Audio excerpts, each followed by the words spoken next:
Hello. If you are a spiritual seeker, you have probably experienced romantic rejection less often than you think you have. For one thing, when you grow very quickly, people will disqualify themselves out of insecurity that they are not going to be able to keep up with you. That's about your gifts. It can also be the case that you will choose partners based on your attachment wounds. They were destined to leave you from the start. But your attachment wounds are what caused you to start reaching for the divine in the first place. So it isn't exactly the case that your trauma is calling all of the shots in a negative way. There's an intelligence to it. You will pick the exact right person to help you surface whatever it is that needs to be felt and released. Now, the best cure for lingering heartbreak or resentment is the concept of free will. It isn't easy, but it does work.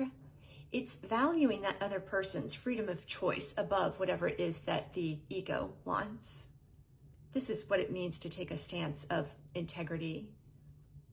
It's quite humbling, but freedom masquerades as humility. I'll tell a personal story. A few years ago, I had a relationship end in a way that was quite sudden and unexpected and was very painful for me. I was plunged into a bleak, dark night of the soul.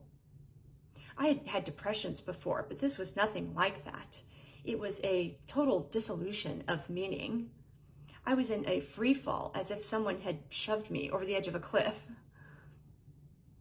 The severity of the dark night is directly proportionate to your trauma.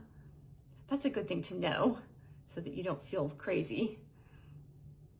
I was in anguish for months and months.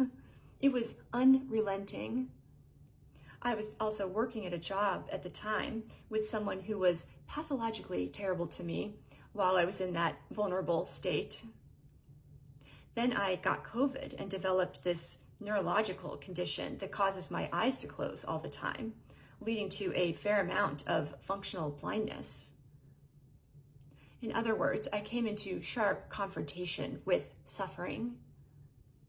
What I had done without quite realizing it is I had grafted onto that relationship any last tiny fragile hope that I had for redemption about what had happened in my life. With him out of the picture, there was nothing left to do but to keep my infant self company as she experienced some states of unbearable terror. When you take the elevator all the way down to the basement level, you will never again need to be in psychic bondage with anyone. The fundamental question being asked with heartbreak is, how can you reconcile yourself to profound disappointment? There is no singular, satisfying answer to the problem of suffering. At a certain point, it becomes less about understanding and more about surrender.